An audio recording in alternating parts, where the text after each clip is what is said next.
todas y a todos. Bienvenidas y bienvenidos a El Aula, Taller de Saberes y Diálogo de la revista El Tiempo de Derechos, un espacio creado bajo el auspicio de la Fundación Aguirre Azuela Chávez Jauregui Pro Derechos Humanos AC, precisamente para la difusión del conocimiento jurídico y el espacio para la reflexión de los grandes temas nacionales.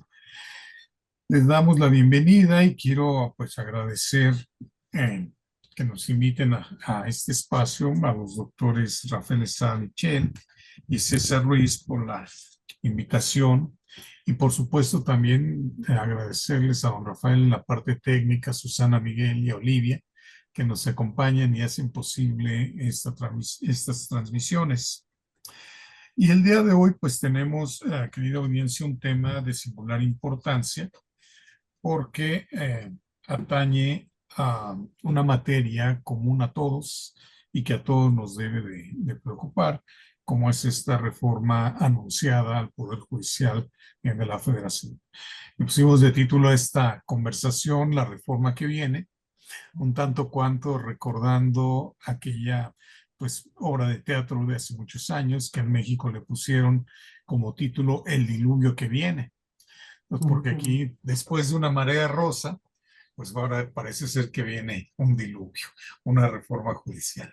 Bueno, pero esto hay que hacer la aclaración, evidentemente, de que está supeditado todavía a que concluya nuestro proceso electoral. Hay voces que ya están muy preocupadas, dando por un hecho la reforma.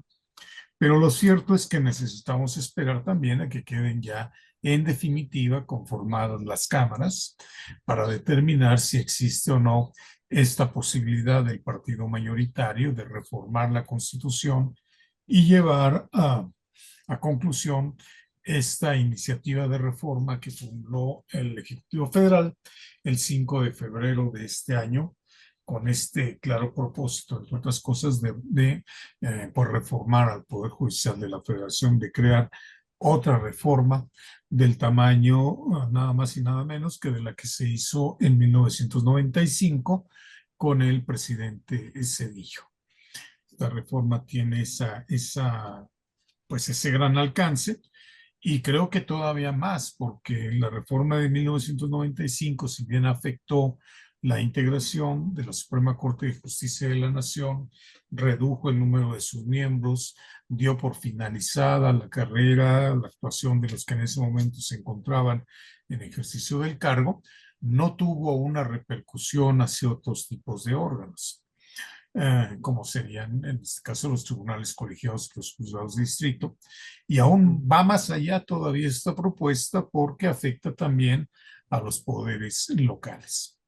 Y por ello, siendo un tema de gran trascendencia, bajo esta reserva que les comentaba, pues consideramos que era un tema muy importante para examinar.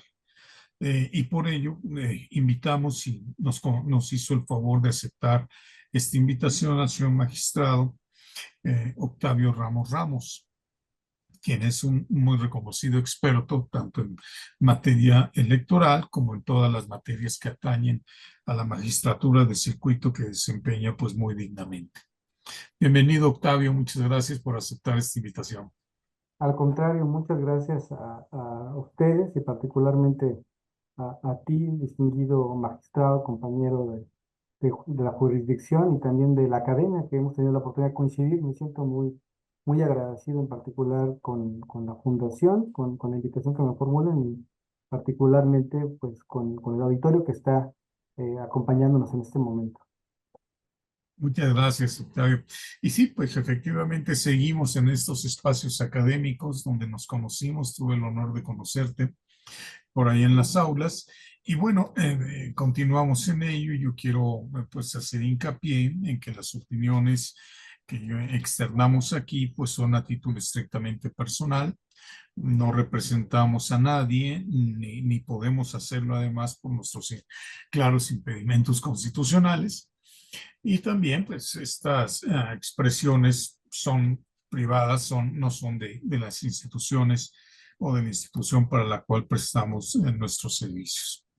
El magistrado Octavio Ramos Ramos es licenciado en Derecho y maestro, título que obtuvo con mención honorífica en Derecho Constitucional, Administrativo y Amparo por la Universidad Nacional Autónoma de México. Es maestro en Ciencias Jurídicas por la Universidad Panamericana, maestrante en Derechos Humanos, Justicia y Equidad de Género por la Escuela Federal de Formación Judicial del Consejo de la Judicatura Federal. Cuenta con estudios de doctorado en Derecho por la Universidad Panamericana. Es especialista en argumentación jurídica por la Universidad de Alicante y cuenta y ha hecho estudios avanzados en el programa de doctorado en Derecho Constitucional y un máster sobre justicia constitucional y derecho electoral por la Universidad de Castilla-La Mancha. Dentro del Poder Judicial de la Federación inició su carrera en 2004 como oficial judicial en el Tercer Tribunal Colegiado en Materia Civil del Primer Circuito. En el Tribunal Electoral del Poder Judicial de la Federación se desempeñó en distintas responsabilidades como profesor investigador, capacitador e investigador por concurso de oposición, así como de secretario de Estudio y Cuenta. En el año 2013 fue designado magistrado de la Sala Regional Jalapa del Tribunal Electoral del Poder Judicial de la Federación y a propuesta de la Suprema Corte de Justicia de la Nación y nombrado por el Senado de la República. En 2016, con motivo del 33º concurso interno de oposición para la designación de magistrados de circuito, fue designado por el Consejo de la Judicatura Federal como magistrado de circuito. Como ustedes pueden advertir, la vasta experiencia del señor magistrado lo ubica precisamente como un gran experto en todos estos temas y pues consideramos que era muy ideal, muy idóneo para tratar sobre esta reforma constitucional que viene. Octavio, si te parece bien, pues me gustaría empezar estos comentarios señalando, bueno, que de esta reforma propuesta por el presidente de la República, pues la parte más conocida, porque es la parte, digamos, que tiene mayor difusión, es la propuesta que contiene de cambiar a los ministros de la Suprema Corte de Justicia de la Nación y elegir otros, pero bajo el sistema de elecciones por el voto directo y secreto de los ciudadanos. ¿Qué nos puedes decir de esta iniciativa? Bueno, pues respecto del tema de la designación de los ministros de la Suprema Corte de Justicia de la Nación y las ministras, eh, la gran particularidad que representa la reforma, pues es el cambio de la integración en número y particularmente cómo se va a acceder al cargo. Y ahí el voto directo es el que se enuncia de una manera muy importante y en lo que es la iniciativa se describe como una necesidad social, un reclamo también de cercanía y de legitimidad del máximo órgano del país, pero de todos en general. Y se establece un análisis comparativo de distintos países y de experiencias para acceder a los cargos y se da una referencia muy directa con lo que sucedió en Bolivia, que lleva también un proceso de reforma muy similar que se sugiere o se propone ahora. Y respecto del voto directo, me llamó mucho la atención que la experiencia de Bolivia en cuanto al número de población es de 11 millones de personas, cuando en nuestro país estamos hablando de 130 millones de personas con 90 millones de electores. Es decir, que estamos hablando de prácticamente 100 veces más el número de población que participaría en este proceso, lo cual también me genera alguna inquietud en quiénes serían los integrantes de las mesas directivas de casilla, porque normalmente, de acuerdo con la ley, están conformadas por los representantes de los partidos políticos y por la ciudadanía, y consecuentemente hay un proceso previo de selección que es instrumentado por el Instituto Nacional Electoral de manera aleatoria, se hace la invitación a la ciudadanía, viene un proceso de capacitación y a partir de ahí también se definen por parte de los partidos políticos quiénes integrarían como representantes esas mesas directivas de casilla, cómo se van a instalar, bueno, se indica que la votación sería por circuitos, tratándose de magistrados y jueces de tribunales colegiados y juzgados de distrito, pero tratándose de la Suprema Corte de Justicia de la Nación a nivel federal. Entonces, esto implica toda una estructura que corresponde a un proceso bastante complejo y no se conocen cuáles son las reglas para efecto de que se pueda, porque van a tener acceso a radio y televisión para difundir sus propuestas. Y dice que es de acuerdo con el pautaje que en su caso realiza el Instituto Nacional Electoral, lo cual implicaría también, pareciera, una reforma al artículo 41 de la Constitución Federal, que es el que establece la parte relativa a la renovación de poderes. Esto lo digo desde la perspectiva eh, de la parte técnica que no me parece que sea sencilla y que sería bastante complejo que se llevara a cabo. No dudo que se pueda hacer. Es más, eh, la óptica que yo tengo es que hay un reclamo de la ciudadanía y de que existe también un imperativo de que se fortalezca el máximo tribunal del país y dentro desde esa reflexión, las áreas de oportunidad me parece que son importantes. Ya ahorita todo indica que por los tiempos, estaba revisando la historia, la evolución de las reformas que ha tenido el Poder Judicial de la Federación, concretamente la Corte, y estamos en los tiempos donde indica todo que es muy factible que se lleve a cabo una reforma, que también socialmente existe un reclamo y una necesidad de que se lleve así. Sin embargo, lo más relevante en mi apreciación es la necesidad de que se tomen en cuenta las áreas de oportunidad. Y si me permites, avanzando un poco de la voz, quisiera comentar que me di un poco a la tarea de investigar qué ha pasado con la experiencia más inmediata de lo que se pretende implementar como la elección de los máximos integrantes de los tribunales y concretamente me refiero a Bolivia. Olivo, sí. Y ahí hay estudios de los relatores especiales de la Organización de las Naciones Unidas y del Banco Mundial que se han dado a la tarea de establecer cuáles son los resultados de esa designación de magistrados de los máximos tribunales. Y uno de los puntos que se han identificado es que es un problema la designación de los perfiles a través de la participación de órganos políticos. Y evidentemente el Ejecutivo de la Federación o quien presida, en este caso ya sería por primera vez y de manera histórica en nuestro país una mujer, eh, participan activamente en la configuración de decisiones políticas, al igual que los órganos parlamentarios. Y esto ha generado que la definición de esas magistraturas no cumpla con estándares de objetividad, de independencia y concretamente de una definición clara de cuál es la función jurisdiccional, porque tampoco existe una configuración de una carrera judicial.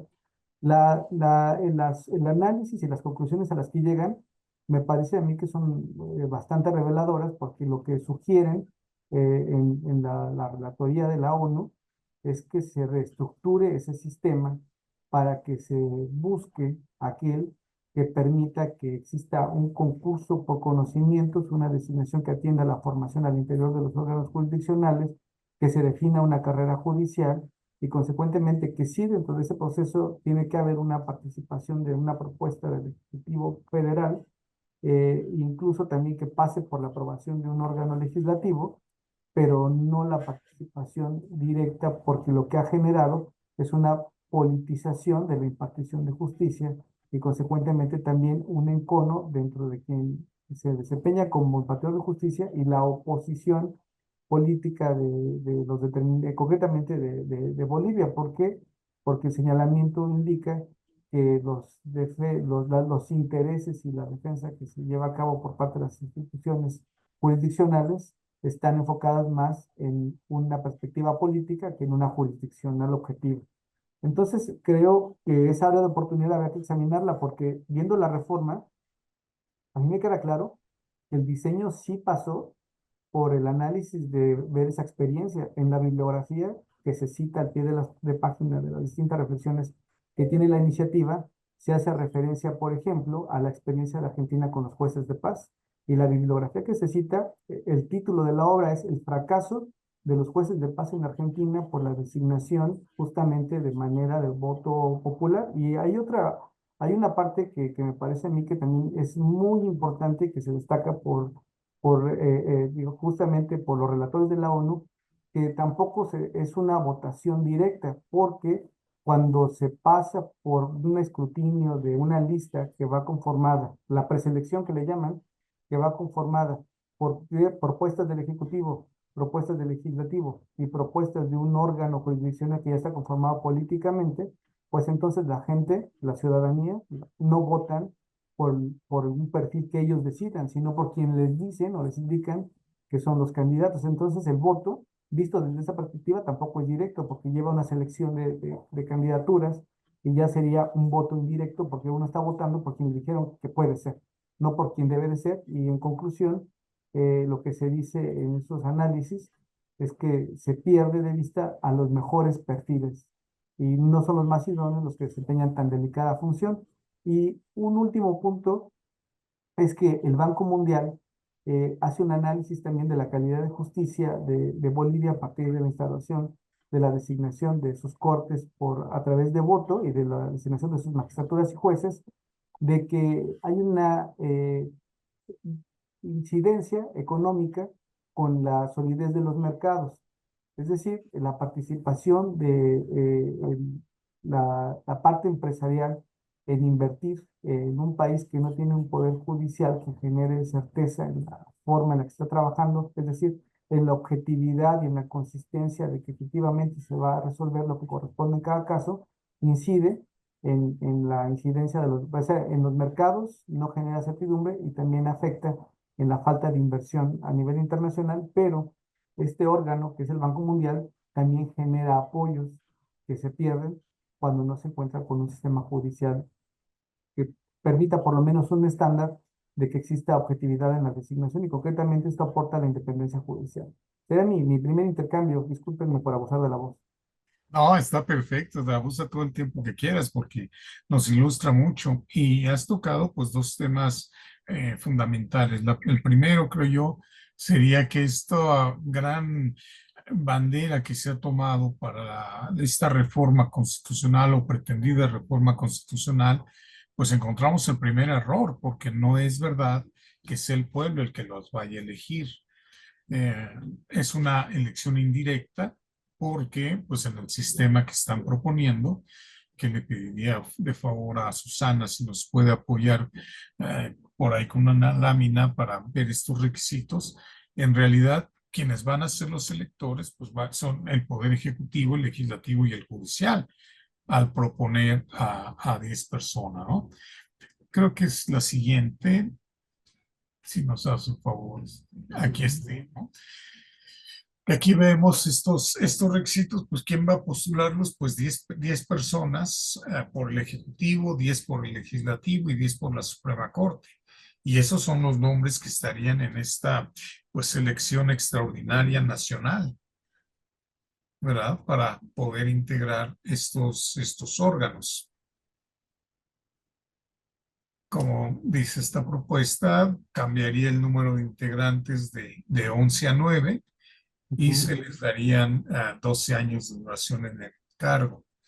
Los requisitos pues también cambian 10 años de antigüedad al día de la elección, tener título de licenciado en Derecho, haber residido en el país 2 años anteriores a la fecha de elección, no haber sido secretario de Estado, fiscal, senador, diputado ni gobernador, y aquí incorporado un elemento más, no haber sido magistrado electoral. Y luego también, bueno, ser mexicano. Pero la elección entonces se tiene que dar, pues a partir de estas candidaturas que envíen estos órganos previo análisis de los requisitos de elegibilidad correspondientes, ¿no?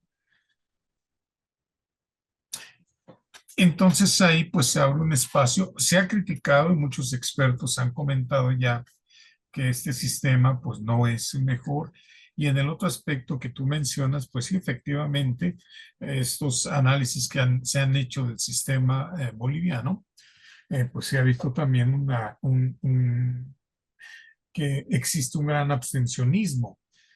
Sí, Y entonces Esta pues nos llevaría, como tú nos señalas, a que no tengamos necesariamente los mejores perfiles. ¿Qué nos puedes decir en torno de este sistema de elección de los ministros? Porque les han puesto también otras reglas así, por ejemplo, para la campaña, ¿cómo harían su campaña? Sí, de hecho, me llama también la atención que la propuesta de la integración de estas listas de preselección son 10 del Ejecutivo, de acuerdo con la propuesta de reforma, que entiendo yo que es preliminar, pero pues es un avance que nos ilustra cuál es la forma en la que se pretende organizar. Y son 10 propuestas del Ejecutivo, 5 por la Cámara de Diputados, 5 por la Cámara de Senadores, es decir, 10 por los órganos parlamentarios que integran el Congreso de la Unión y 10 por lo que respecta al propio Poder Judicial. Pero si esto es, porque lo que no dice este avance es si de esas 30 eh, posiciones se van a establecer a los 9 integrantes o por cada candidatura va a haber 30 posiciones, porque también ese es un tema técnico que me puso a reflexionar. Tendríamos que tener una boleta de entrada con 30 posibilidades por cada perfil. Entonces tendríamos que tener 9 boletas con 30 posibilidades, aunque fuera una sola boleta, la ciudadanía cómo iba a ejercer el sufragio, porque hay algo que considerar. Si son los 30 perfiles elegibles, son 10 de los tres poderes de la Unión, como ya se comentó, podrían ser todas las propuestas de un solo poder, es decir, que la gente votara por todas las del Ejecutivo, dijo 10, son 9 espacios, entonces, bueno, pues todos por el Ejecutivo, y entonces ya quedarían fuera los perfiles que propuso el Poder Judicial o los que propone la Cámara de Diputados o los senadores, o tendría que haber un límite sobre la participación del voto, porque eso tampoco está definido.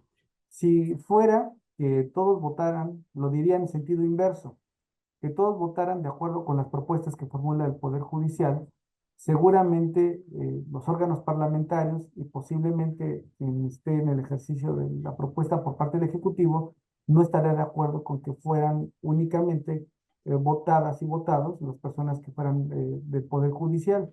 Entonces, esta parte de poner un límite de participación, es decir, cuántas de esas propuestas, qué porcentaje son los que podrían ser como límite para que participen no está definido.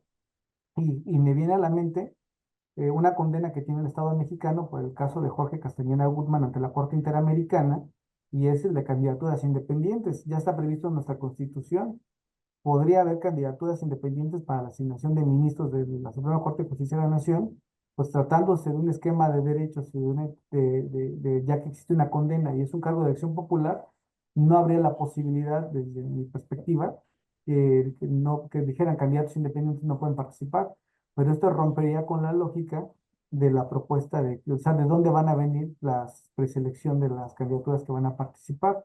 Tampoco se ha establecido cuáles son los requisitos que van a tomar en consideración técnicos, porque solamente se hace referencia a los requisitos formales para cubrir el cargo, que es edad, que es el tiempo de contar con un título, la residencia y la nacionalidad, pero ya las capacidades técnicas no.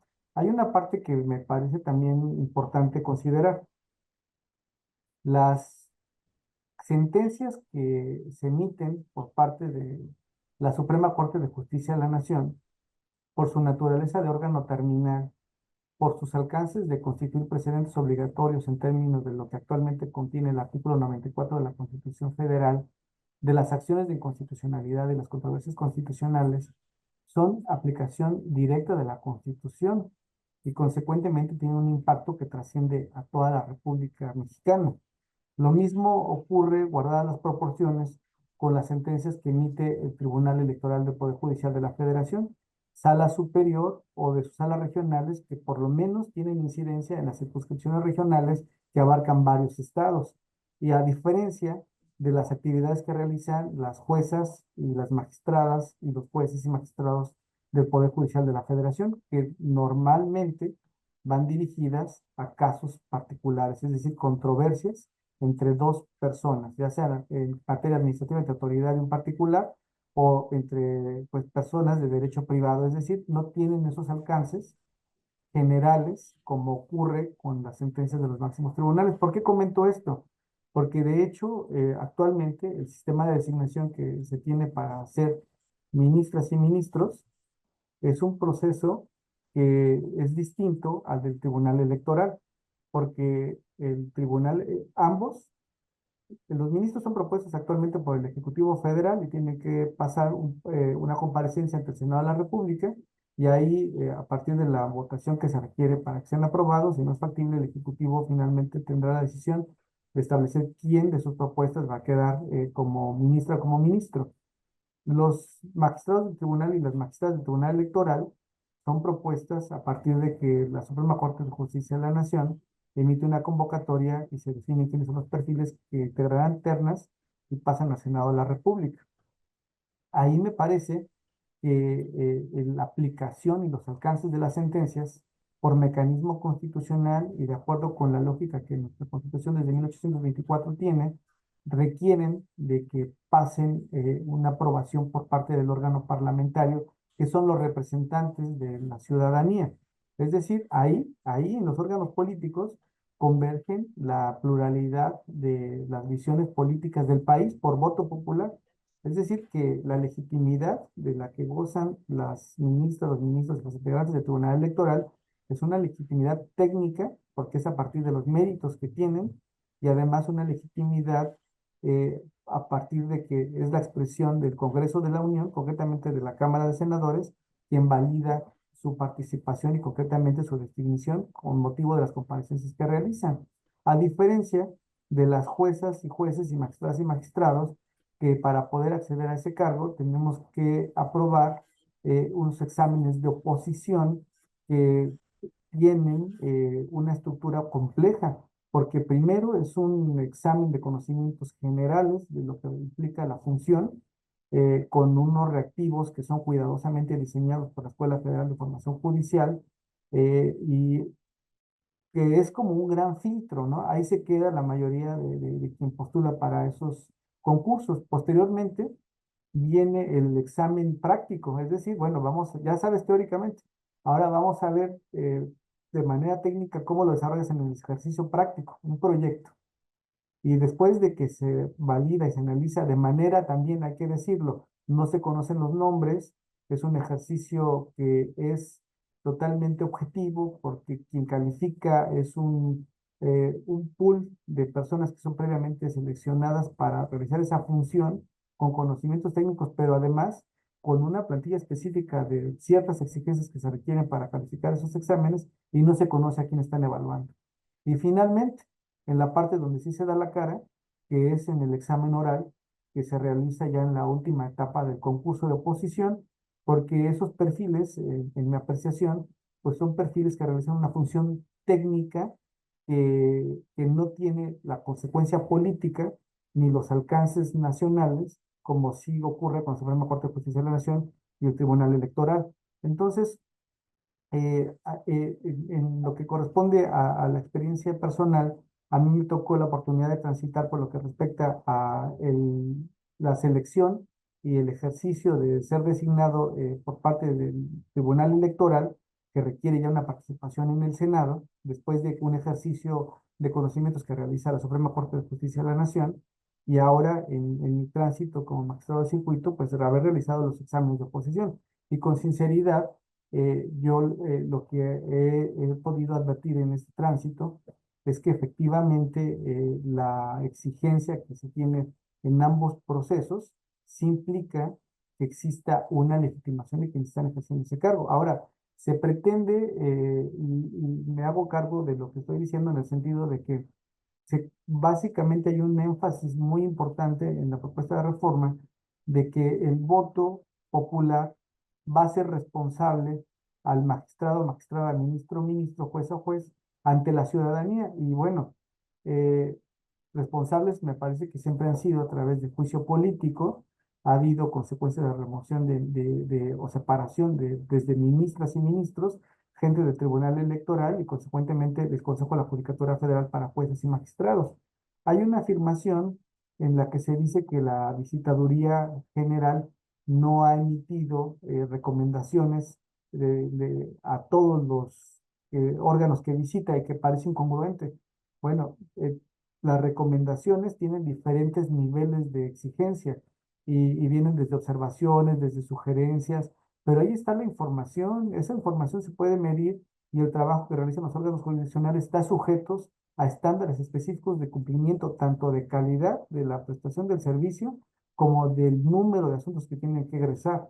Entonces, ahí la información siempre se hacen observaciones, siempre hay áreas de oportunidad y siempre la visita, pues lo vemos desde la perspectiva de que es justamente un nicho de oportunidad para que los órganos jurisdiccionales mejoren, pero desde luego que sí hay observaciones. En consecuencia, esto lo comento porque el voto que se requiere o que se considera importante para acercar a la ciudadanía con la jurisdicción, lejos que no permite que directamente se decidan a los mejores perfiles, sino que se les, de acuerdo como está diseñada la propuesta, se indicaría por quiénes deben de votar, con la dificultad de que no se conoce el porcentaje de las propuestas, cuántos serían del Legislativo, del Judicial. Técnicamente, el desarrollo de estas elecciones implicarían desde el diseño de las boletas una complicación para la forma en cómo van a incorporar los perfiles, el uso en tiempo radio y televisión, qué tipos de propuestas pueden realizarse para efecto de solicitar el voto a quien integre los órganos de máxima jerarquía de nuestro país. El último punto que quería destacar respecto de Bolivia para cerrar esa parte, si me permiten, es que dentro de su conformación de los integrantes del Tribunal Constitucional se pide que sean dos personas que tengan una participación originaria en la impartición de justicia de pueblos y comunidades indígenas y que hablen por lo menos dos idiomas oficiales de Bolivia. Y esto desde luego tiene que ver porque existe una conformación del 50% de la población de calidad indígena.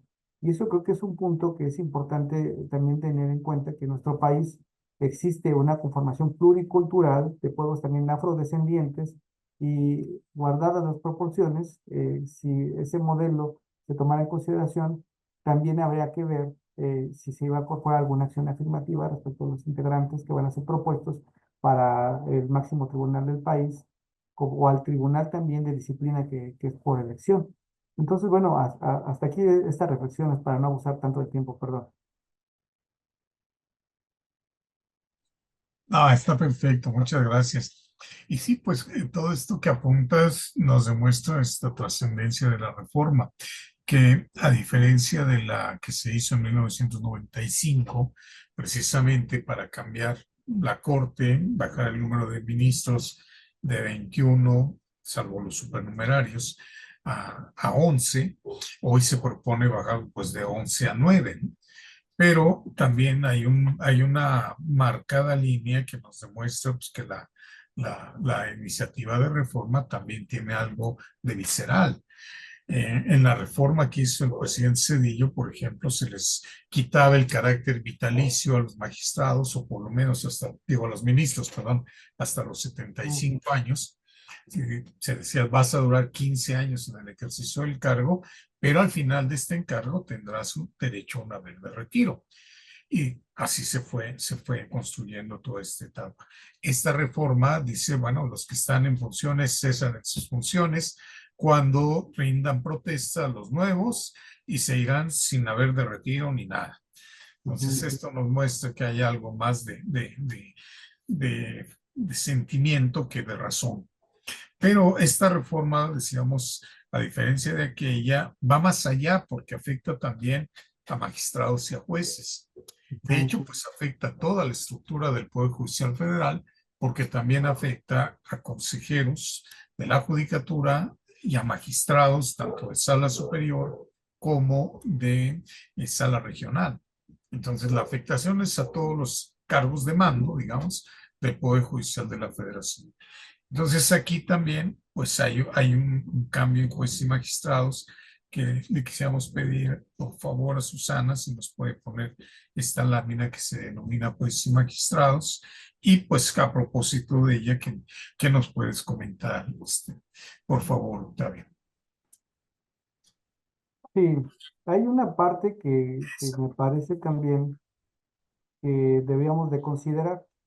Hay un cambio reciente importante en la impartición de justicia mexicana, que fue la incorporación de los tribunales laborales del Poder Judicial de la Federación, donde transita la impartición de justicia en materia de trabajo, que estaba a cargo del Ejecutivo a partir de la designación de las juntas laborales, tanto de las federales como las locales, eh, para que ahora sea el Poder Judicial de la Federación que se encargue de realizar esa función.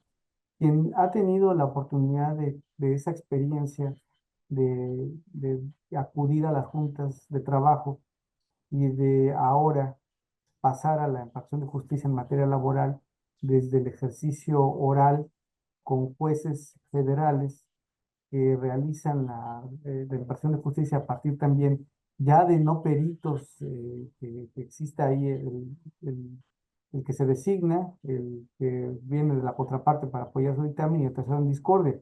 Acá ya los peritos son de la institución, el problema se resuelve de manera inmediata, con peritos que tienen también un estándar alto de definición de objetividad en su desempeño y consecuentemente agilizando y dando una respuesta de mayor objetividad. Y esto lo comento en función de que la experiencia también deja ver que la conformación de juzgadoras y juzgadores con perfiles técnicos que resuelvan problemas entre particulares eh, no trasciende para efectos de una necesidad de voto propiamente. Pienso yo que habría que analizar la importancia y la trascendencia de esta reforma a futuro, porque definitivamente hay un reclamo político y también hay voz social que pide que se realice un ajuste en la estructura del Poder Judicial de la Federación.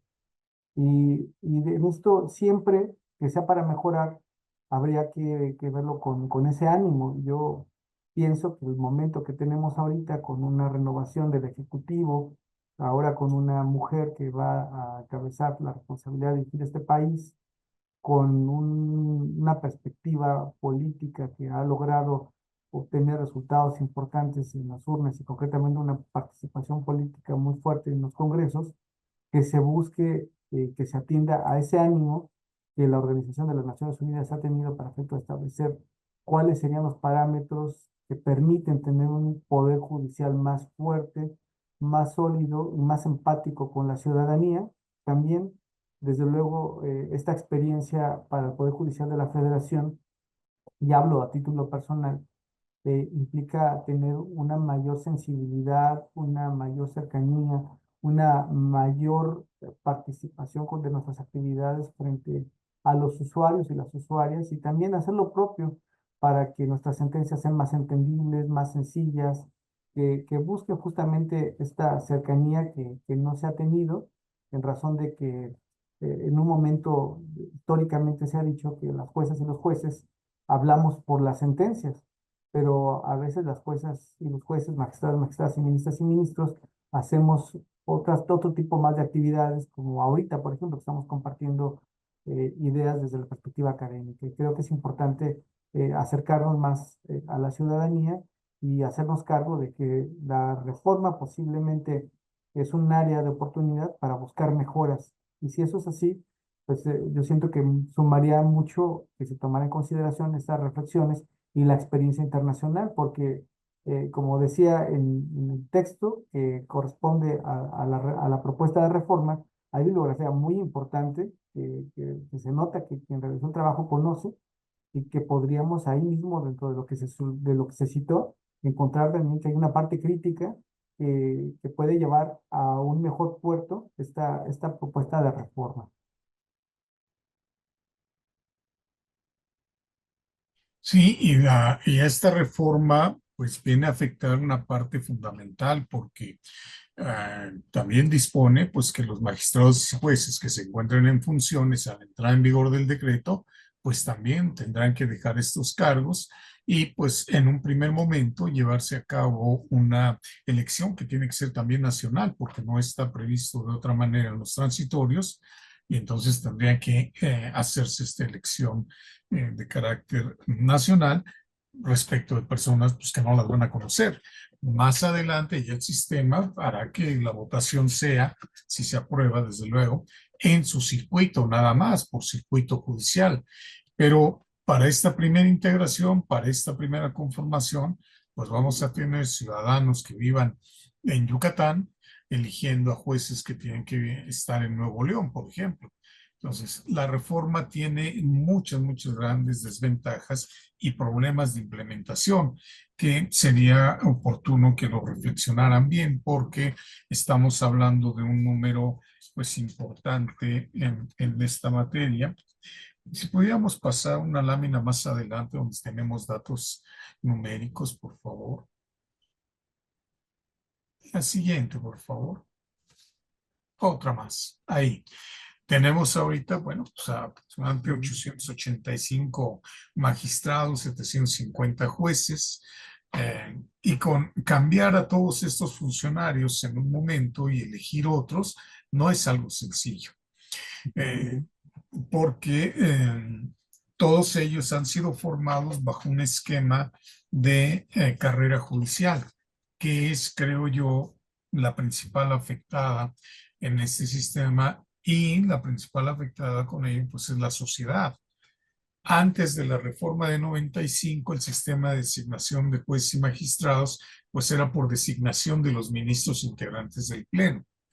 Y entonces repartían los turnos y conforme le tocaba un ministro o ministra hacia la propuesta de un juez o de un magistrado según le correspondiera. La reforma de 95 cambió eso y dijo, no, tiene que ser un sistema de carrera. Se instrumentó ese sistema de carrera a lo largo de los años y pues el acceso a estos cargos es por concursos de oposición. Y hoy día ya tenemos esos concursos de oposición hasta para los cargos de oficial. O sea, ya tenemos un sistema de carrera verdaderamente construido que creo que es lo que va a salir afectado con esta reforma. No sé tú qué opinas en este aspecto, Octavio. Es muy importante el tema de la carrera judicial porque permite que la ciudadanía advierta o pueda revisar que cualquier persona que tenga el compromiso de acreditarse desde oficial, secretario, secretaria, y después para postularse a juzgadora y magistrado, podría lograr hacerlo. Hay muchas experiencias de vida de compañeras y compañeros que conozco desde que tuve la oportunidad de ser oficial, que tienen hoy la responsabilidad de ser juzgadores y juzgadoras federales. Y esto solo es posible a partir de un concurso de oposición. Dicho de otra forma muy concreta, cualquier persona que se capacite, se prepare y se someta a una evaluación podría lograr llegar a asumir el cargo de juzgador a juzgador federal. Y esto no sería factible a partir de una selección donde no existen parámetros específicos de cuál es la formación que se requiere para ser juzgador, porque más bien lo que se va a necesitar es una propuesta, ya sea del Ejecutivo, del Legislativo o dentro del propio Poder Judicial, pero esta designación no corresponde con méritos propiamente de carácter jurisdiccionales. Y tiene también mucho que ver la formación que tenga el sistema, porque nosotros contamos con una Escuela Federal de Formación Judicial y su finalidad principal es la preparación y realización de la capacitación tanto del personal administrativo como del personal jurisdiccional y la preparación de los concursos de oposición y consecuentemente también del diseño de los reactivos, de los exámenes y de la elaboración de los ejercicios prácticos que se van a realizar para desempeñar los cargos de juzgadoras y juzgadores. Y esto lo comento en función de que ahora la Escuela Federal de Formación Judicial pareciera que ya iba a participar en todo, menos en la formación de designación de juzgadoras y juzgadores, porque la forma de acceder a ese cargo tendría otras necesidades que no corresponden propiamente con este sistema continental que corresponde a la formación dentro de los propios órganos jurisdiccionales. Iba a comentar también un tema que me parece que es relevante poner en contexto, que es que el Consejo de la Judicatura deja de tener esa naturaleza y ahora pasa a ser un órgano de administración únicamente para ver temas administrativos, pero ya no de vigilancia ni de disciplina respecto de su personal. Y se crea un tribunal de disciplina con 5 magistraturas que tienen que ser también propuestas por el Ejecutivo para efecto de que después de que sean las preselección sometidas a la votación de la ciudadanía.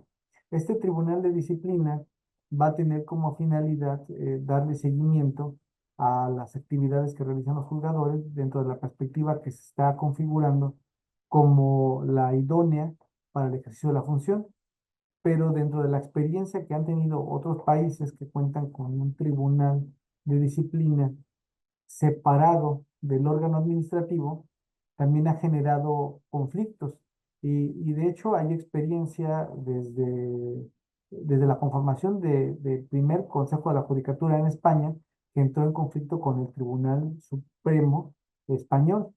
Y esta experiencia, después trasladada a la experiencia mexicana, llevó a que el Consejo de la Judicatura en algún momento se consideró que también estuviera separado de la Suprema Corte de Justicia de la Nación y también de las determinaciones que emitía el Consejo, que no las conociera la Corte. Y ahí también los relatores de Naciones Unidas han señalado que los órganos administrativos y de disciplina, sus determinaciones no debieran de ser últimas o terminales.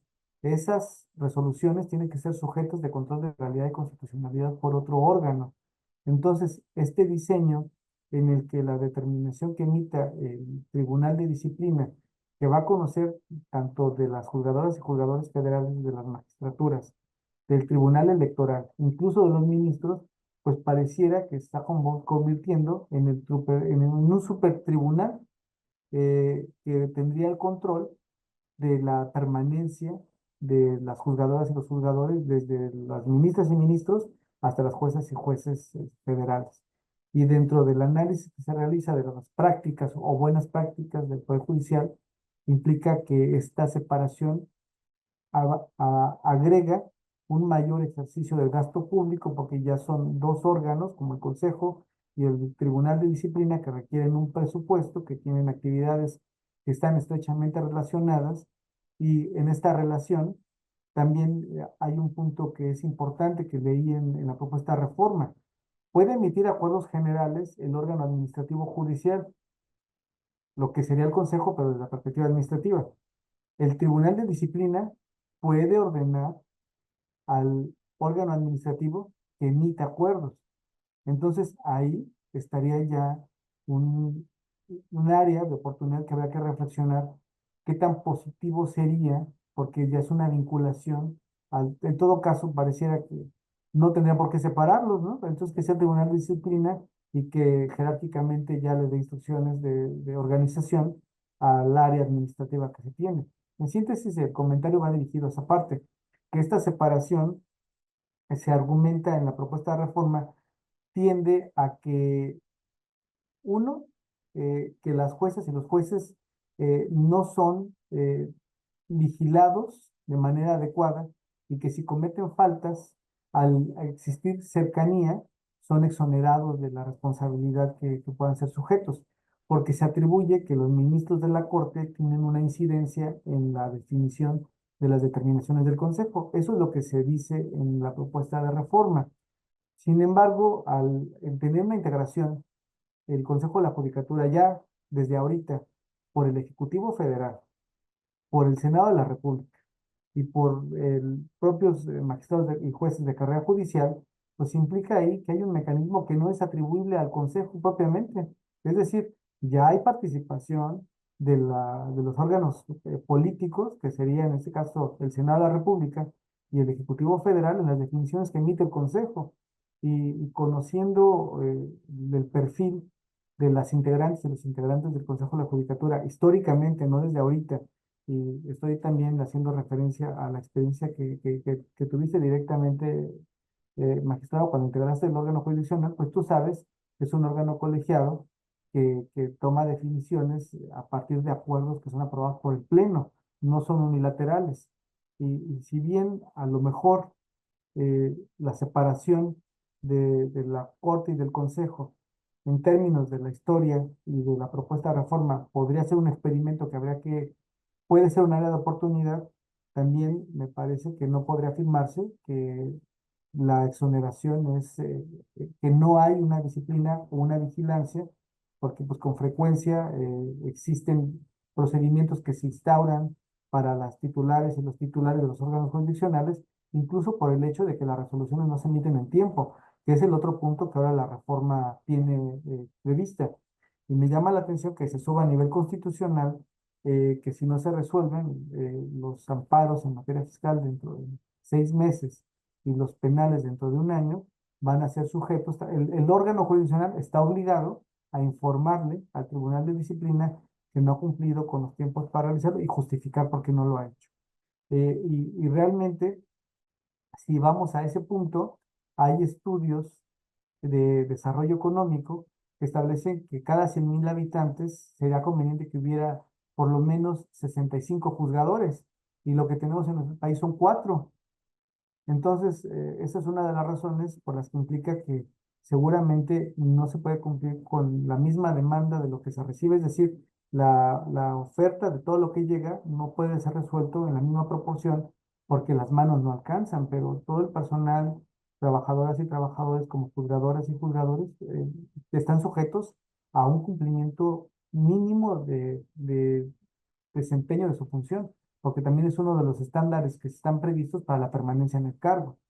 Entonces, poner a nivel constitucional me parece que es una medida que se busca agilizar este tipo de asuntos, son de relevancia, pero consecuentemente también tiene que tener una estructura del órgano jurisdiccional pues, para poder responder a esa necesidad. Sería mi comentario ahorita.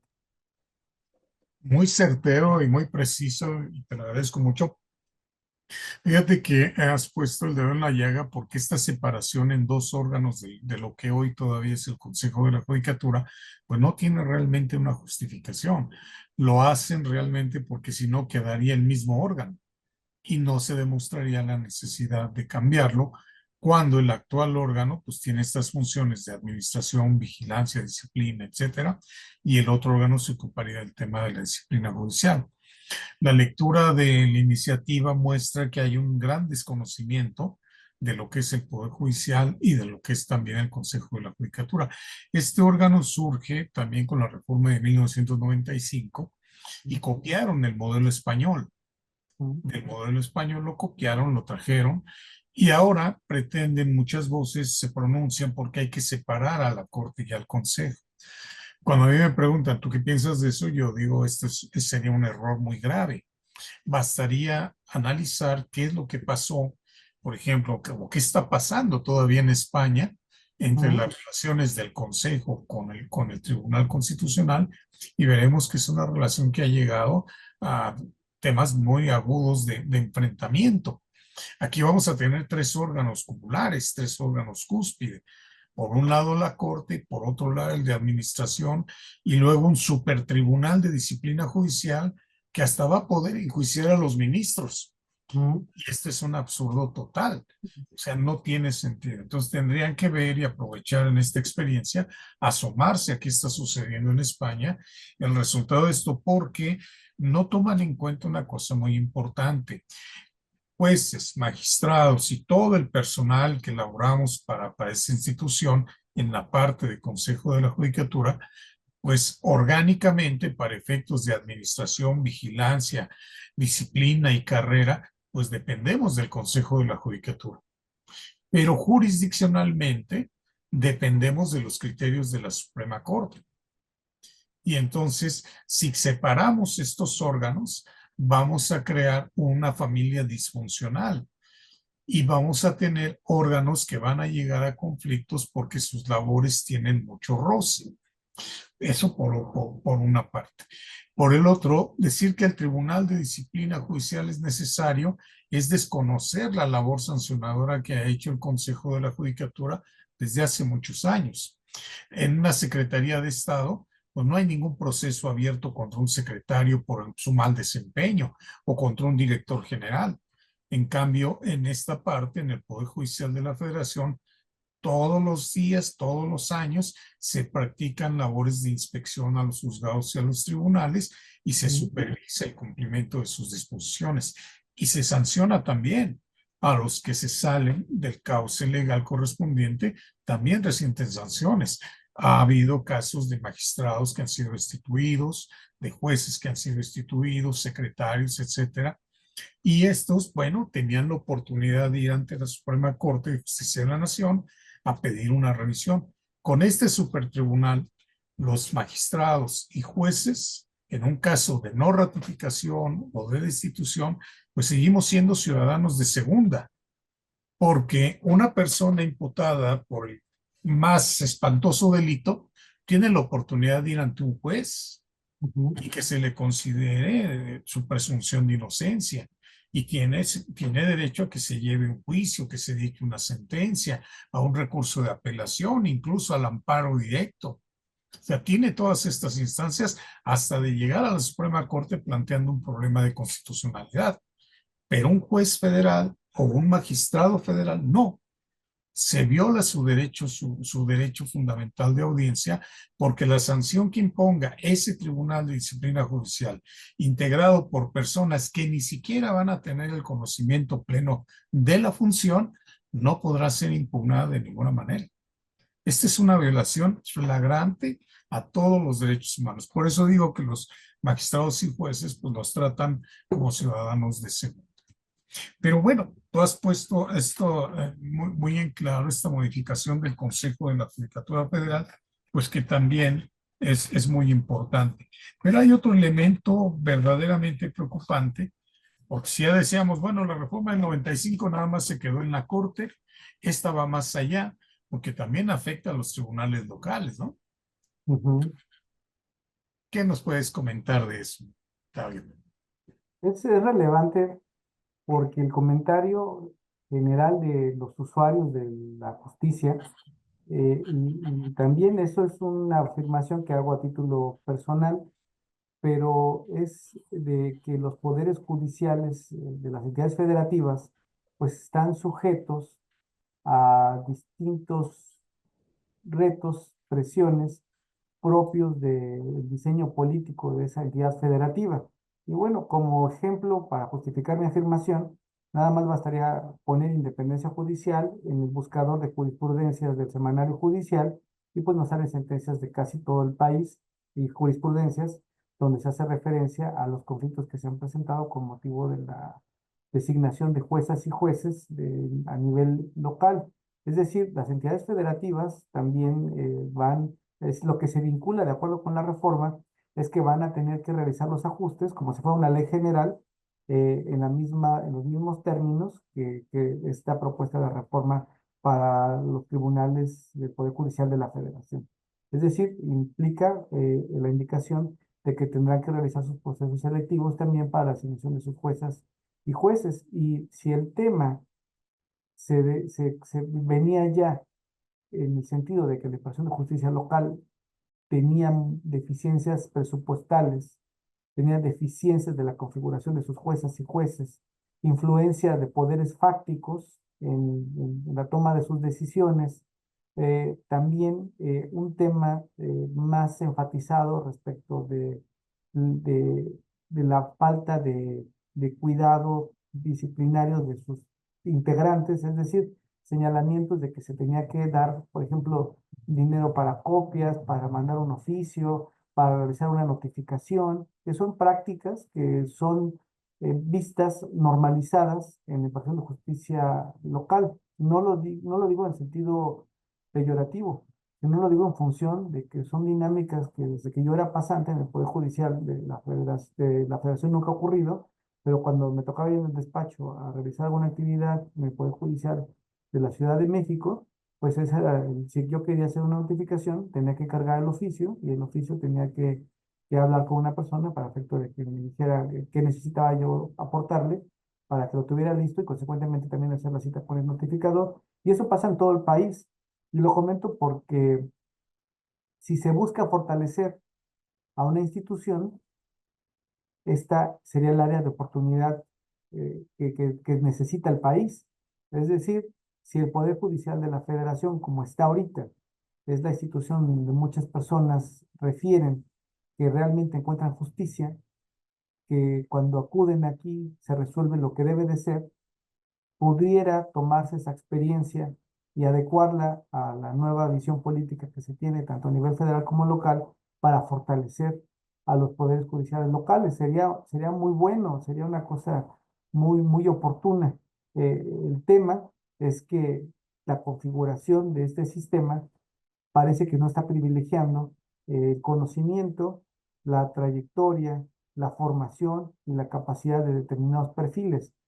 A nivel popular, como dije hace rato, la definición de designación de ministras, ministros, de tribunal como el tribunal de disciplina que se quiere establecer, pues obviamente requiere de un escrutinio mucho más rígido, a diferencia de la función técnica que realizan las juezas y los jueces, tanto locales como federales, porque son perfiles que tienen que conocer el derecho y tomar sus definiciones con objetividad e independencia, y esta es el área que me parece que tendría que fortalecer. Hay un área que me gustaría mencionar que pienso yo que podría considerarse también en una reforma y no la encontré, es fortalecer a la Defensoría Pública, porque si lo que se busca es que la ciudadanía, las personas menos protegidas, las más vulnerables, cuenten con una mayor protección, con sensibilidad social, con justicia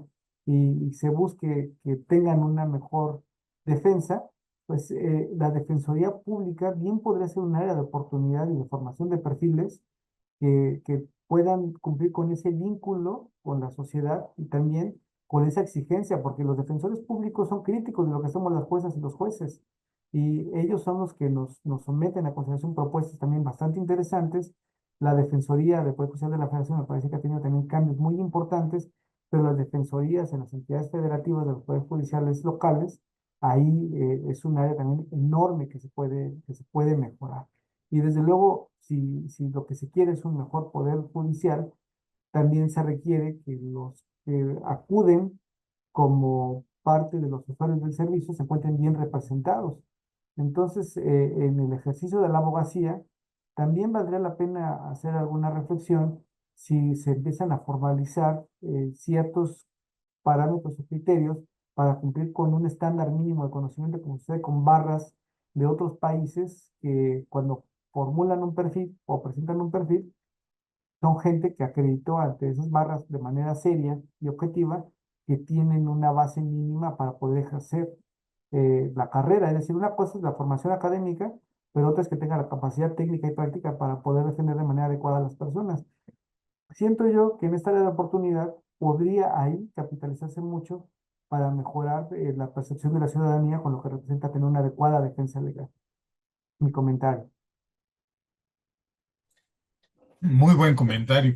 Y fíjate que tienes toda la razón. Por allá bueno, no recuerdo exactamente el año, pero hubo esfuerzos de la sociedad por demostrar el pésimo estado en que nos encontrábamos en materia de justicia. Ustedes recordarán aquella cinta denominada Presunto Culpable, que Ujú. reveló pues todas estas carencias en el sistema de justicia penal. Bueno, pues a raíz de eso se empezaron a desarrollar en el Poder Judicial de la Federación, concretamente en el Consejo de la Judicatura, trabajos para ver de qué manera se podía pues ayudar a resolver esta problemática.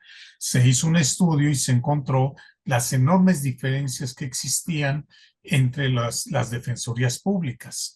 Había defensorías que tenían una persona a cargo, un defensor que ganaba 5,000 pesos y tenía que atender 50, 60 asuntos. Y evidentemente, pues no podía realizar su función con profesionalismo y pues los afectados pues eran los justiciables.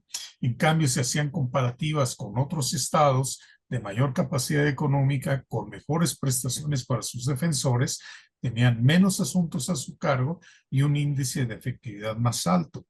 El más alto en este índice de efectividad pues era la Defensoría Pública Federal, porque tenían salarios adecuados, tenían un sistema de carrera, tenían un sistema de supervisión y capacitación continua, y entonces el resultado que tenían era de 2-1.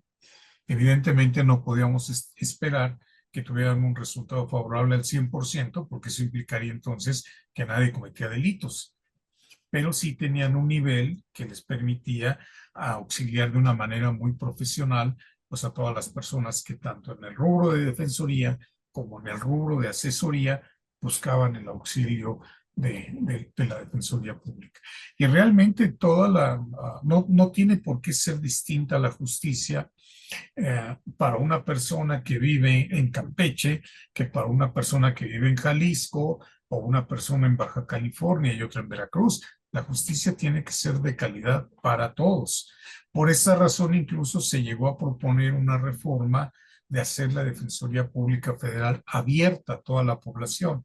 Se eliminando nada más un artículo, se dejaba abierto sin que se afectara la soberanía de los estados, porque ya sería el público usuario el que determinaría qué defensoría quería ocupar o quería solicitar, la federal o la de su estado correspondiente, y sin competir con nadie. La idea es que se tenía que brindar pues el mejor servicio para la población.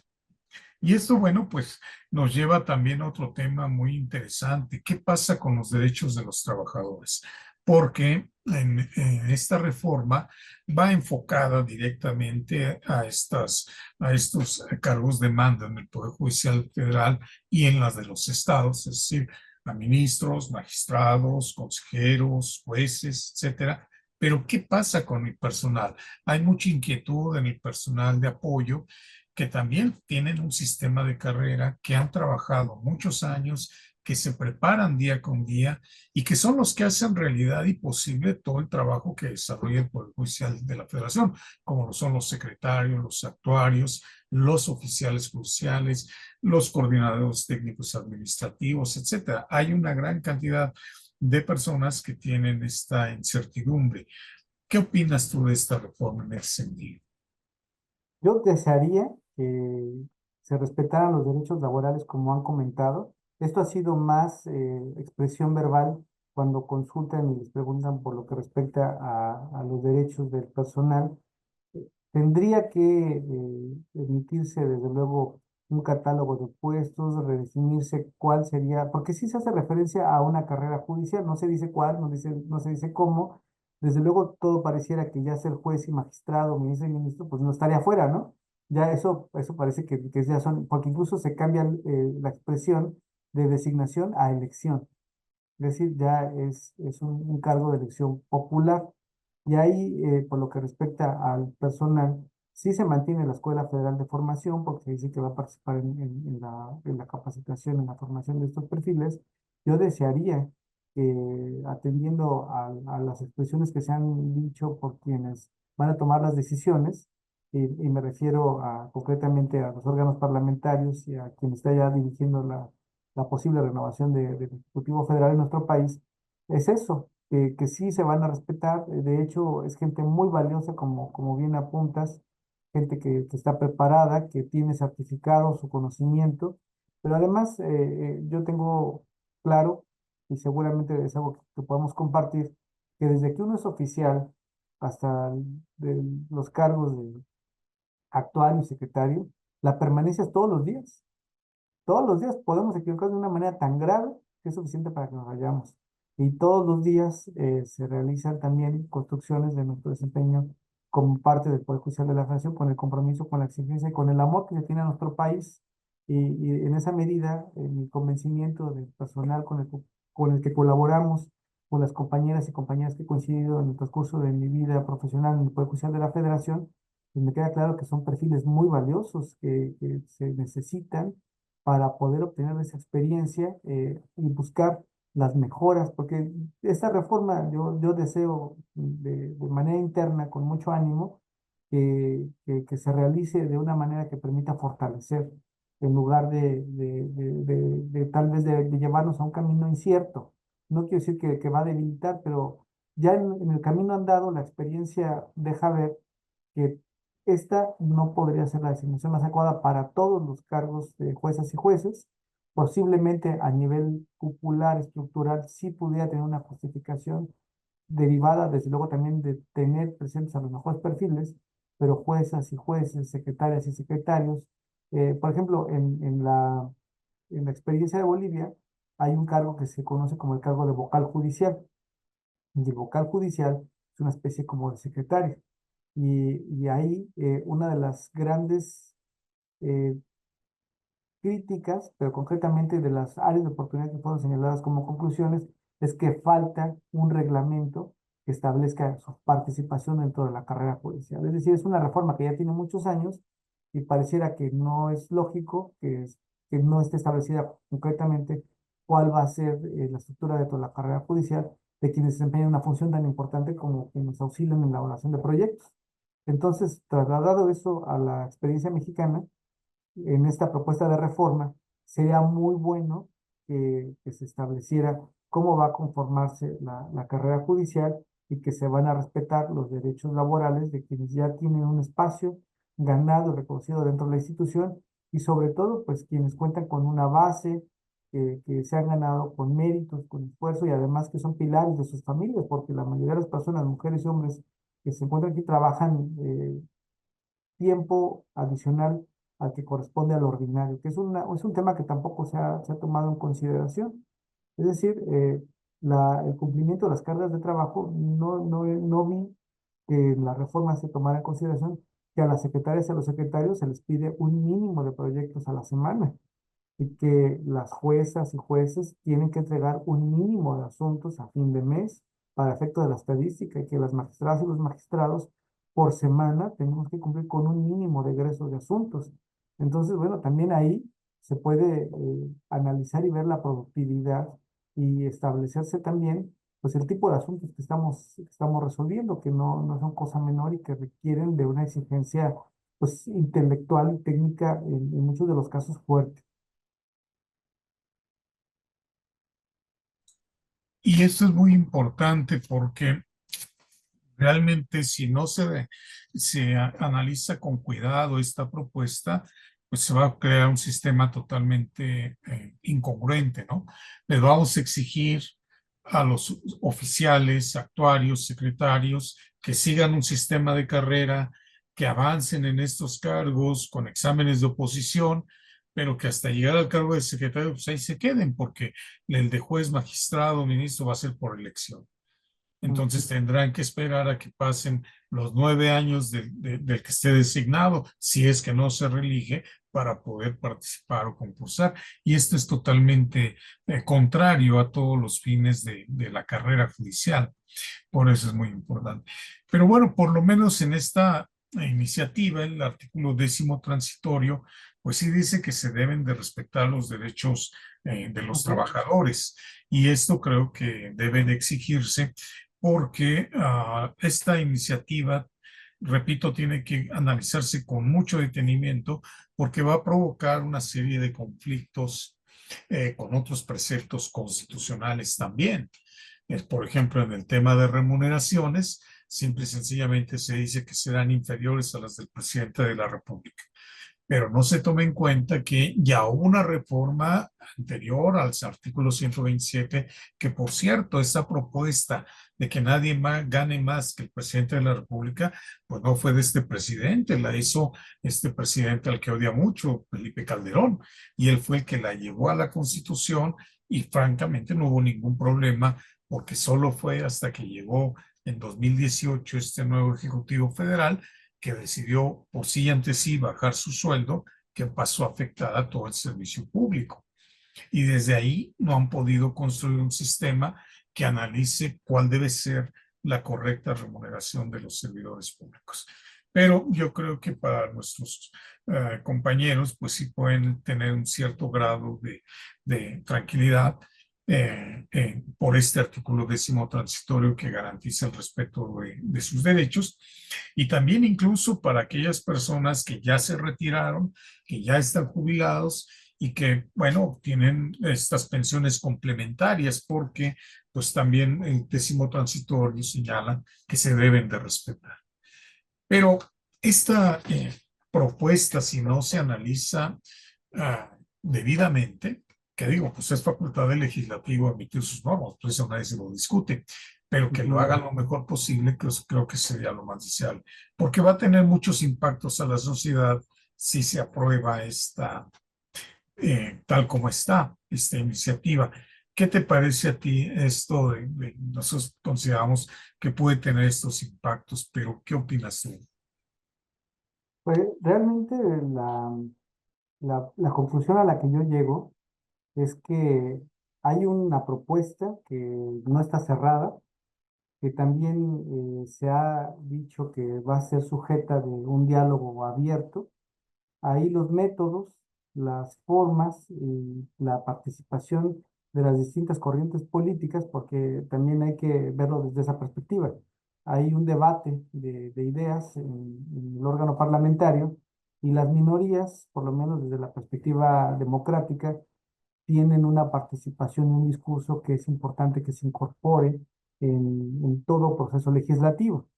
De ahí yo tengo la confianza de que habrá un parlamento abierto porque así se ha indicado y en ese debate que se escuchen a nivel nacional las distintas opiniones, no nada más de las personas que están participando en la construcción de esta propuesta de reforma, sino también de los directamente involucrados, juezas, jueces, magistradas y magistrados y también, por supuesto, a las usuarias y a los usuarios del servicio de justicia, porque desde luego también son nuestros críticos y son a quienes nos debemos en la impartición de nuestra función y consecuentemente mi conclusión es que hay áreas de oportunidad, que es un buen momento de que se fortalezca nuestro país con un mejor poder judicial y si ese es el ánimo que realmente nos orienta como un país democrático, entonces seguramente la reforma deberá tener esa conclusión. Yo lo entiendo como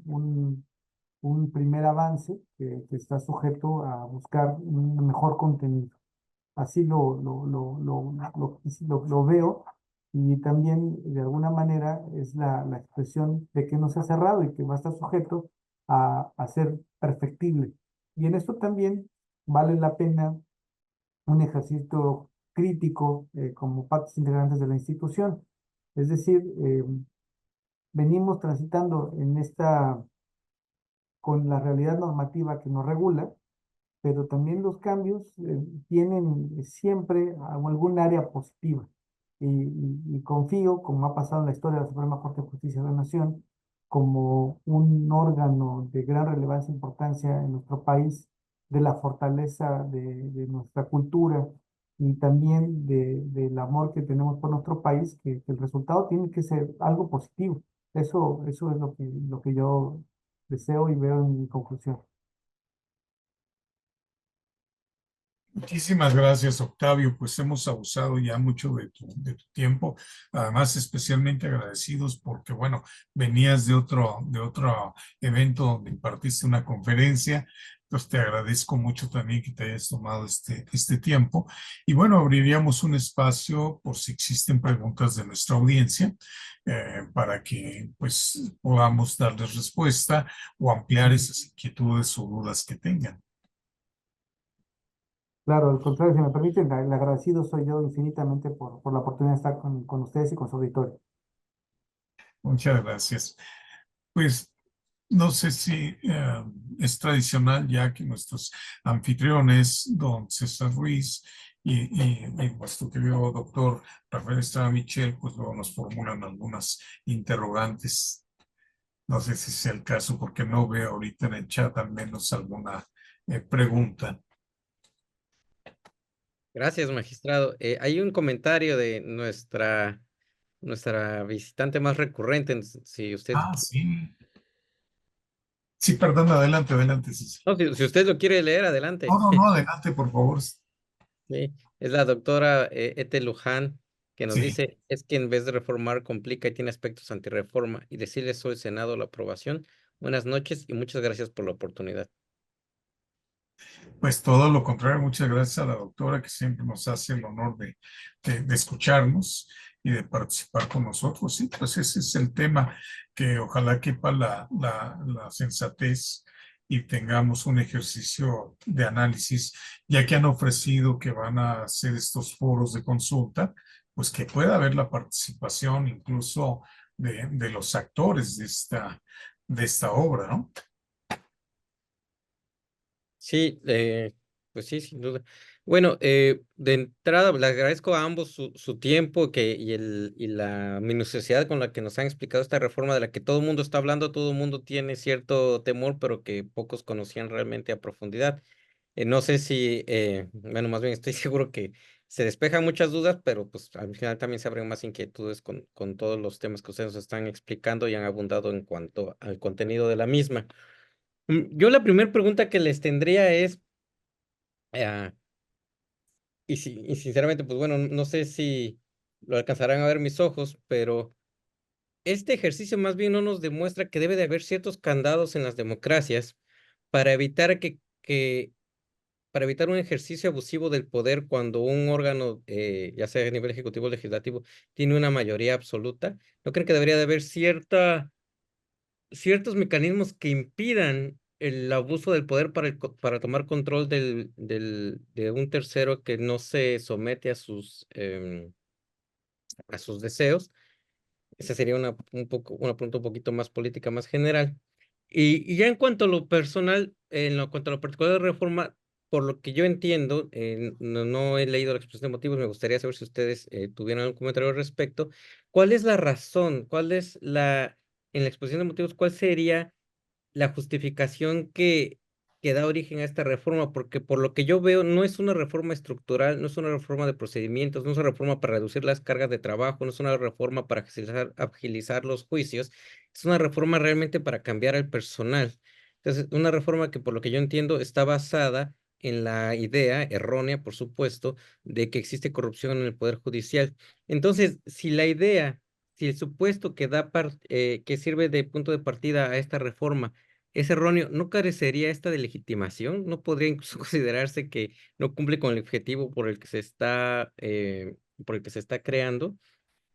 Incluso si ese es su objetivo, ¿no estaríamos hablando de algo que viola la presunción de inocencia porque asume que todos los juzgadores son corruptos? Sería mis primeras preguntas, magistrados. No sé si Ya, pues, quieres contestarle, sí, Octavio. sí, si me da la oportunidad, yo Gracias. respecto de la primera, de los mecanismos de control, yo creo que sí los tenemos.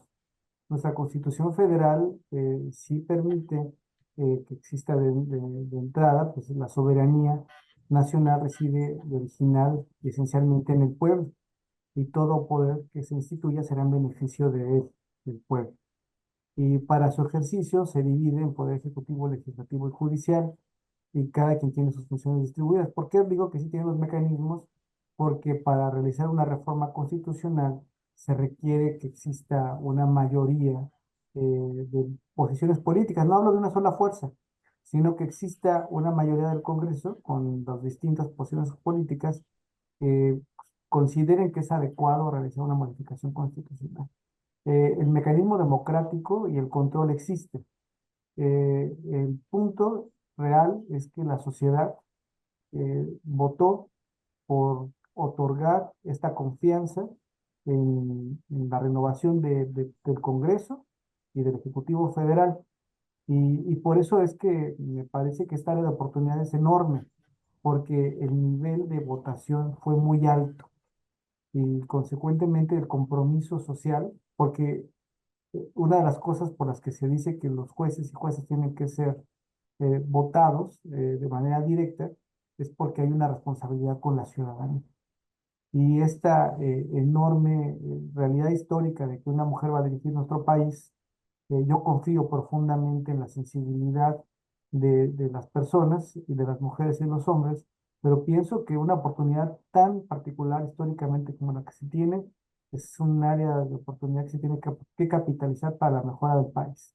Dejar una una huella importante en la conformación de nuestra historia, y es por eso que mi respuesta es en el sentido, mecanismos constitucionales existen, la población votó, definió otorgarle la confianza al órgano parlamentario, a una persona que va a dirigir nuestro país como Ejecutivo Federal, y las corrientes ideológicas que a lo mejor no son compatibles con estos cambios, también tienen que atender a un principio democrático que es la regla de la mayoría.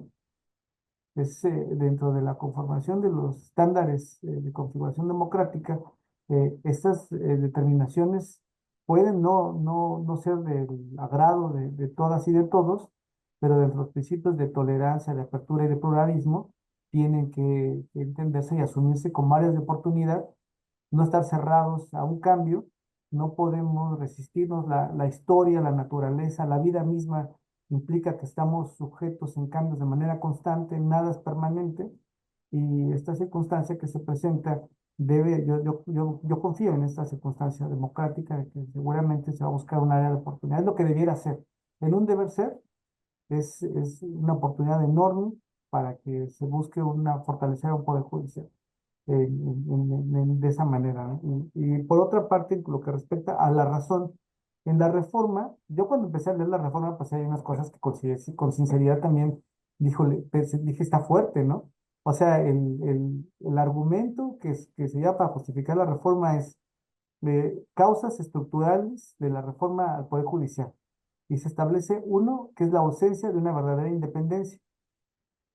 Pero esta afirmación se presenta sin una justificación.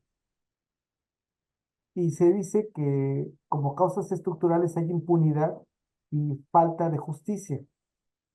Bueno, en la experiencia, en el conocimiento y en la medición, porque eso es algo bien relevante que también en la propuesta de reforma no se toca, porque se dice que la percepción ciudadana respecto del Poder Judicial de la Federación, ministras, ministros, magistrados y jueces y juezas, que no es la mejor, y se establece que está más o menos en un 40%. De manera muy respetuosa y haciéndome cargo de la reflexión, pues los órganos parlamentarios que se han encargado de preparar y de realizar en algún momento este debate, tienen una percepción inferior a la que tiene la ciudadanía del Poder Judicial. La ciudadanía tiene una opinión distinta respecto de la confianza, pero ya ahí está el voto, y creo que esto es un compromiso muy importante, porque esa percepción ciudadana, pues no es algo que se cambie de un día para otro. Y ahorita es el momento, me parece a mí, de definición. Nuestros órganos parlamentarios y nuestros dirigentes de ejecutivo, pues van a tener que definir cuál es la ruta que va a tener nuestro país, y la historia juzgará, y nosotros somos parte de esta transición, y por eso es que me refería con optimismo en que tenemos áreas de oportunidad, y creo que nosotros tenemos mucho que aportar si nos dan la oportunidad a las jueces y jueces, ministras y ministros, de que exista un diálogo y que podemos aportar con la experiencia y con el conocimiento de la vivencia de la institución el tiempo que venimos desempeñando, podremos aportar también algún punto que seguramente puede ser útil para que pueda ser tomado en consideración. Entonces, otro de los puntos que se destacan ahí es que el hecho de que no exista una legitimación por voto resta credibilidad a la actuación y a los juzgadores. Pero habría también, dentro de esta medida de la percepción ciudadana, pues medir que los juzgadores del orden del fuero común con los juzgadores del fuero federal, pues sí hay una percepción distinta de la impartición de justicia muy importante. La credibilidad que representa una sentencia de un poder judicial, de una entidad federativa, con una sentencia de un juez o de una jueza federal, sí implican una percepción ciudadana diferente. Y esto es algo que está medido también por el INEGI. La misma fuente que se utilizó para medir la percepción del Poder Judicial de la Federación, hubiera sido muy interesante que también se dijera cuál es la percepción que se tiene de los órganos parlamentarios, diputados y senadores, porque también la ciudadanía tiene una opinión. Y esa es una opinión que nos debe llevar a reflexión a ambos integrantes de estos poderes, para fortalecer nuestra presencia ciudadana y para que en conjunto, como parte por eso decía de la soberanía, que reside originalmente esencial en el pueblo, porque es un poder, el poder es uno, el poder soberano que tiene la población, y este se divide en su ejercicio con equilibrios y contrapesos, y nosotros tenemos una función ahí que es de coordinación, y ojalá en este ánimo de querer un mejor país, logremos esa mejor reforma al Poder Judicial. Ese sería mi comentario. Muchísimas gracias. Sí, Eh, pero parece que tiene más, me detengo un poco, magistrado, porque parece que el público tiene varias sí. preguntas. Si nos Ahí hace favor. A Edgar Calva Muñoz, que le enviamos un saludo, nos dice, ¿qué alternativas del Poder Judicial, qué alternativas de defensa tiene el Poder Judicial a nivel internacional? Bueno, ahí ya la Asociación de Jueces, Magistrados y Magistrados, entiendo que están revisando el planteamiento de la defensa internacional sobre lo que representan los estándares de la independencia judicial. Valdría también tener en cuenta que la Corte Interamericana ya tiene precedentes respecto de la permanencia de juzgadoras y juzgadores en contextos de transformación de los poderes. Por ejemplo, hay 4 condenas de Venezuela, hay 4 condenas de Ecuador y todas tienen que ver con una transición de reforma del Poder Judicial.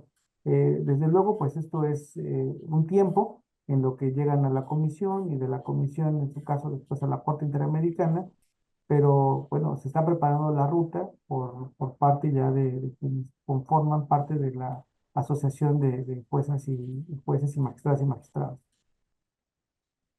Muchas gracias, Octavio. Y esto también da respuesta a otra pregunta que nos formuló nuestro asistente anónimo, que también era sobre la misma línea. Y Reyadi Guerrero, bueno, pues nos pregunta, dice, la reforma establece cómo, o más bien, cuáles van a ser las estrategias para la elección de jueces o magistrados. Es decir, no comprendo cuáles serán las iniciativas que presenten los contendientes para poder ser elegidos. ¿La reforma establece las reglas para ello? De momento no, pero la creatividad de las mexicanas y los mexicanos ha sido bastante curiosa porque ya hay memes. Hay memes donde hay personas que están pidiendo ya voto para ser magistradas o magistrados y hacen propuestas de otorgar más días que puedan, por ejemplo, días económicos, ¿no? De dar más horas extras. Ese es, digamos, el ánimo visto desde la perspectiva de nuestra cultura, de que en escenarios políticos siempre tratamos de tener el mejor optimismo, pues ahí los avances que hay, ¿no? De lo que se puede proponer. Pero desde luego estoy siendo sarcástico, es a partir de memes y todavía no hay ninguna definición al respecto. Sí, no la puede haber porque ¿qué va a ofrecer un candidato a juez o un candidato a magistrado? ¿Dictar sentencias a modo? Eso sería muy grave.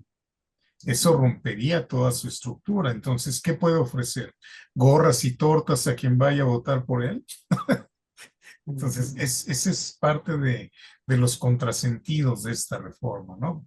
Llevar a órganos técnicos a someterse a la palestra electoral, que no es lo ideal. Pues miren, no sé, yo te agradezco mucho, Octavio, ya usamos mucho de tu tiempo.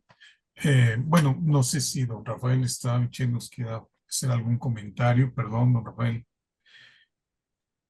Y tenemos, entre tanto, otra pregunta más de Lirio Barreto Martínez, así que es muy interesante. ¿Qué podemos hacer para evitar que se apruebe esa reforma?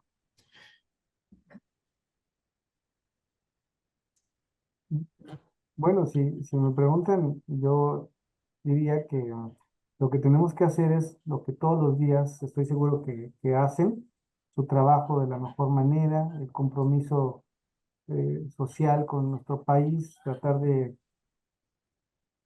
s- yo lo que, tal vez hablo un poco de lo que pretendo seguir realizando.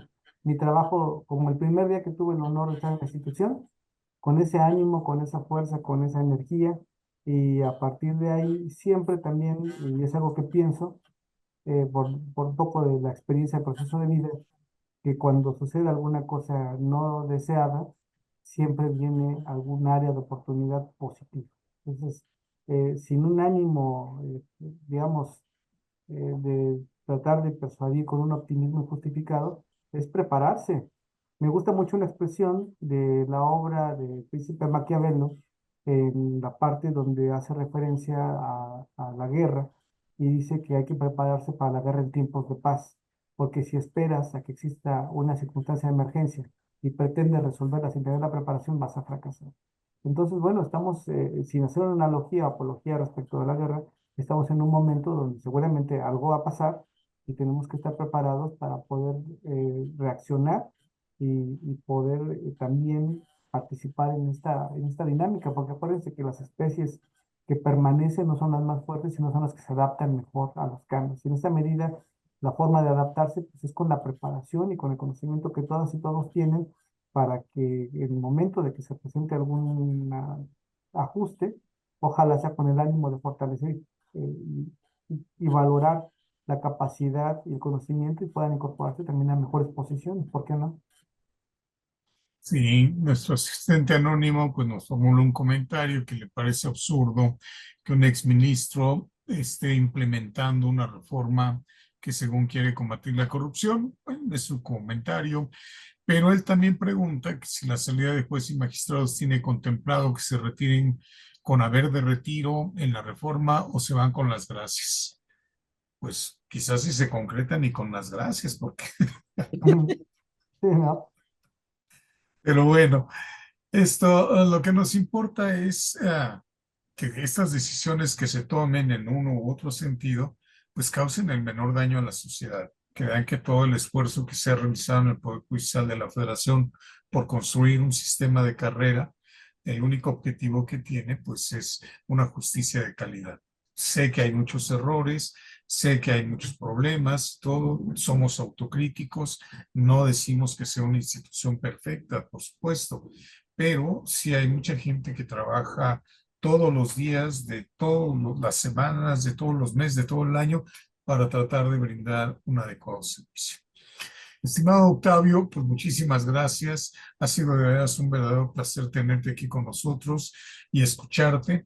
Y la fundación, pues por conducto de nuestros anfitriones, pues te hacen un pequeño reconocimiento con mucho cariño y pues para ti. Muchísimas gracias, magistrado. Yo soy una persona muy agradecida y muy reconocido de que tuviera la oportunidad de estar en el programa. Tengo el honor de conocer a Rafael, doctor Rafael Estrada Miche. Ya tuve la oportunidad también de platicar un poquito con César y desde luego pues con tu equipo de trabajo, Susana, Olivia y bueno, qué decir de uno de mis compañeros de estudios cuando estábamos pues viendo lo de la maestría y el doctorado en una función bien alta que estabas desempeñando como la actual y con todo eso la sencillez y pues la bonomía, el buen trato, las características de seriedad que siempre te han distinguido. Me siento muy honrado con la invitación y no me queda más que agradecerles profundamente a ustedes y a todas las personas que nos hicieron favor de seguirnos en la transmisión. Los agradecidos somos nosotros, Octavio. Y pues a toda nuestra querida audiencia, también muchas gracias por su paciencia. Nos extendimos un poco en el tiempo, pero creo que valió mucho la pena. Muchísimas gracias a nuestros anfitriones, a Susana, a Olivia, al doctor César Ruiz, a Rafael Estrada Michel. Y nos vemos por aquí pronto en otra emisión más del aula Taller de Saberes y Diálogo. Muchísimas gracias a todos y muy buenas noches. De hecho, magistrado, Perdón. permíteme que nada más hacer un anuncio parroquial. Bueno, de entrada, de nuevo, agradecerle al magistrado Octavio Ramos por su tiempo, por acompañarnos. A usted, magistrado Juan Carlos Cruz Razo, por permitirnos abordar este tema que está generando mucha inquietud en el público, no solo en el público especializado, sino también en el público en general. Entonces, se refleja eso en el número de participantes. Llegamos a tener 100 participantes en algún momento, lo cual es récord. Le agradecemos a ustedes. Ustedes son los que hacen que este programa tenga este tipo de interés, que genere este tipo de interés, y agradecemos al público su confianza. Y por lo mismo también queremos comentarles que sin duda este tema es muy importante y va a ser el tema más importante del inicio de sexenio. Llama la atención que habiendo tantos temas urgentes por atender en educación, seguridad, salud, parece que lo prioritario es un tema que no requiere tanta urgencia, creo yo, pero en fin. Pero finalmente es el tema número uno de la agenda de gobierno del nuevo ejecutivo que viene. Entonces lo vamos a abordar en otro programa también, que a su vez es un programa muy especial para nosotros porque los criterios del Poder Judicial cumplen 100 programas en 2 semanas. Y lo vamos a celebrar o lo vamos a realizar con un programa en vivo en el que la magistrada María Eugenia Gómez Villanueva, a quien le toca ser anfitriona de ese programa, tendrá 3 invitados: el doctor Fernando Serrano Migallón, la doctora Josefina Cortés Campos y la licenciada Hortensia María Emilia Molina de la Puente. La idea de este programa es darle continuidad a lo que acabamos de ver hoy. Hoy acabamos de ver cómo y qué es el contenido de esta reforma. Lo que trataremos de ver en ese programa es, con el apoyo de un académico, con el apoyo de la persona que está a cargo de la formación de jueces y con la presidenta de la Asociación Nacional de Juzgadoras, qué es lo que realmente se necesita para mejorar el sistema de impartición de justicia. Va mucho más allá del mero recambio en la forma y designación de los juzgadores, sino qué es lo que realmente se necesita para tener un mejor sistema de impartición de justicia. Los invitamos. El programa se realizará como siempre también en Zoom, como lo estamos realizando en este momento, pero también se puede realizar de manera presencial en el auditorio del Pleno de la Suprema Corte de Justicia de la Nación, en Avenida Revolución 1508. A partir de este momento pueden suscribirse en cualquiera de nuestras redes que están ahí en el cartel que está en sus pantallas, en X, en Instagram, en Facebook y obviamente en el canal de YouTube, donde van a poder ver este programa a partir de mañana. Los esperamos allá. Será un gusto para nosotros contar con su presencia y sobre todo escucharlos, porque también, como bien decía el magistrado Octavio Ramos, no podemos resistirnos al cambio, pero debemos de ser partícipes de él también. O sea, si existe esta oportunidad en la que vamos a reflexionar sobre qué se debe mejorar en el Poder Judicial, pues hagámoslo de manera seria, hagámoslo con las personas que realmente lo conocen para que sea algo provechoso para la sociedad. La invitación está ahí, esperamos verlos y de nuevo les quiero dar las gracias a ambos por un extraordinario programa. Gracias a nuestro invitado, Eloís. Muchas gracias. Muchas gracias, un gusto. Espero verlos pronto. Que tengan muy buena noche. Gracias a todos. Buenas noches. Hasta luego. Salve.